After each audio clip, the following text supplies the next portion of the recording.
నీవు శత్రువుల చేత నన్ను చెరపట్టలేదు, విశాల స్థలములో నన్ను నిలబెట్టావు. You have set my feet in wide place.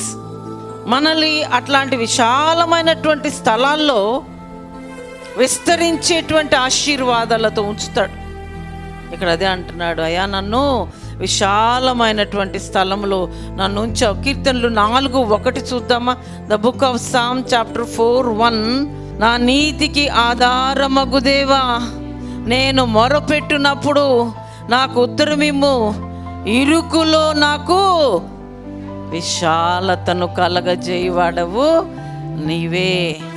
ఇరుకులో, కష్టములో, ఇబ్బందిలో, శ్రమలో, ఇన్నిటిలో నాకు విశాలతను, అంటే వాటన్నిటి నుంచి నన్ను బయటికి తెచ్చేవాడవు నీవే. నన్ను కరుణించి నా ప్రార్థన అంగీకరించుము. సో అనేక సందర్భాల్లో ఇరుకుల గుండా, శ్రమల గుండా, నిందల గుండా, అవమానాల గుండా వెళ్తున్నటువంటి సందర్భంలో దేవుడు మనకి వాటన్నిటి నుంచి బయటికి తీసుకొస్తాడు. So David was happy because God did not only preserve him from enemies, but he also set David in a place of safety and security అని చెప్పాలి.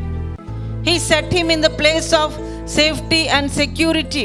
అనుకో, నాకు భద్రత లేదు, నాకు క్షేమం లేదు, అమ్మో నేను బయటికి వెళ్తే నాకు ఏమవుతుందో.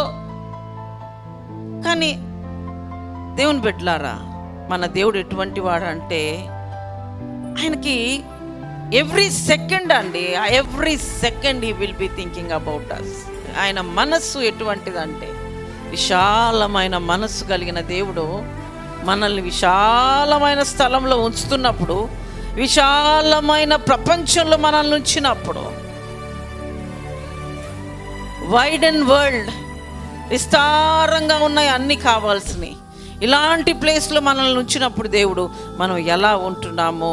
అందుకే దావీదు అనేక సందర్భాల్లో మనకు వస్తున్నటువంటి పరిస్థితుల్లో, మనకు వస్తున్నటువంటి శ్రమల్లో వాటన్నిటిని జయించి మనల్ని ఏకం చేసేటువంటి ఆ యొక్క స్థితికి దేవుడు మనల్ని తీసుకొస్తాడు. He knows us and he will know us. దేవుడికి మనం తెలుసు, దేవుడికి నువ్వు తెలుసు. వాళ్ళు ఇక్కడ కూర్చున్నారు చిన్న బిడ్డలు. They don't know their future. They have so many things in their mind. నేను అది చేయాలి, ఇది చేయాలి అనుకుంటారు. మా పిల్లలకి అన్ని విస్తారమైన ఆలోచనలు, తప్పులేదు.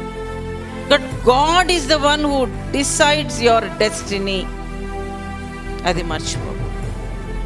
నువ్వు చేరాల్సిన గమ్యస్థానానికి, నువ్వు ఎక్కడికి వెళ్ళాలో, నువ్వు ఏం చెయ్యాలో నిర్దేశించేది, నిర్ణయించేది మాత్రం దేవుడు మాత్రమే.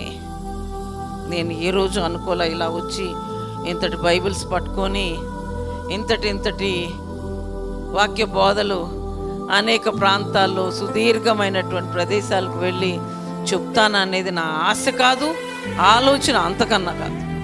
ఒక్కొక్కసారి మన జీవితంలో కొన్ని జరుగుతుంటే వాట్ ఈస్ దిస్ అనిపిస్తుంది. వాట్ ఈస్ హ్యాపనింగ్, ఏం జరుగుతుంది దేవా నా జీవితంలో అనిపిస్తుంది.